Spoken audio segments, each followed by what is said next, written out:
سلامونه او ستړي مشئ وخت مو په خیر. زه میرویس سلامزوی یم. تاسو رابولم د دې مهال خبرونو ته. افغان ولسمشر محمد اشرف غني د فاریاب ولایت له سیلاب ځپلو سره د کتنې په موخه نن سهار د دغه ولایت مرکز میمنې ښار ته رسیدلی. جمهور رئیس غني به د دغه سفر په لړ کې د ټولګټو پروژو د پرانیستې ترڅنګ د فاریاب ولایت د خلکو له بیلابیلو اقشارو سره جلا کتنې هم ولري. د فاریاب د والي ویان احمد جاوید بیدار وایي میمنې ته د ولسمشر د سفر پر مهال به د 100 بستریز روغتون په ګډون یو شمېر پروژې افتتاح شي. د نوموړي په خبره په دې پروژو کې د ښاروالۍ هوټل او د غلام محمد میمنګي د کلتوري مرکز پرانیستل هم شامل دي. که څه هم فاریاب ته د ولسمشر د سفر لپاره جدي امنیتي تدابیر نیول شوي، خو د دې ولایت پولیسو ویلي چې طالبانو پرون له څو اړخونو پر فاریاب بریدونه وکړل چې د افغان امنیتي ځواکونو لخوا پر شا وتمبول شول.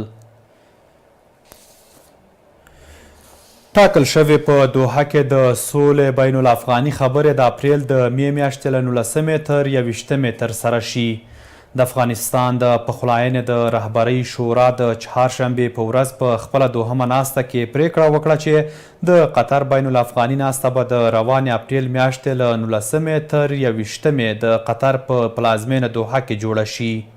ټاکل شوې وه چې دا ناسته د روانې اپریل میاشتې په 14 او په 15 نیټه جوړه شي، خو د 5 ورځو لپاره وځنډېده. د دې شورا ویان محمد عمر داودزي په یوه اعلامیه کې ویلي چې د شورا په دوهمه ناسته کې د قطر د غونډې په تیاریو او له طالبانو سره د خبرو لپاره د پلاوي په ترکیب هم بحثونه وشول.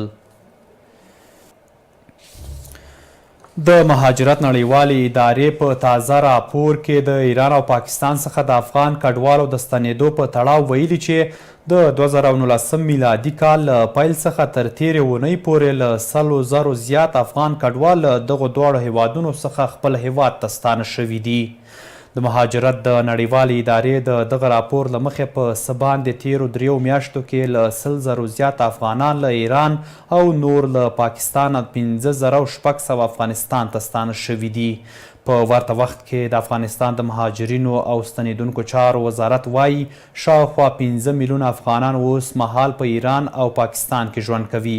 د افغانستان د مهاجرینو او ستنېدونکو چارو وزارت د معلوماتو له مخې د نوي 2019 میلادي کال له پیل څخه تر اوسه 133 افغان کډوال اروپایي هیوادونو او 1500 نور د ترکیې څخه هم خپل وطن ته ستانه شوي دي.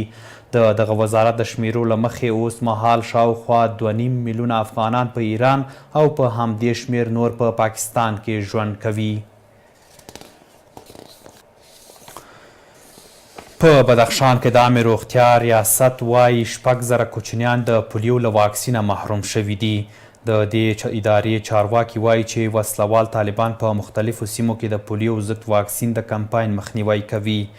دغه ریاست خبرداری ورکړی چې که محرومو کوچنیانو ته واکسین ونه رسیږي په بدخشان کې د ګوزڼ یا فلج ویروس په چټکۍ خورېدلی شي.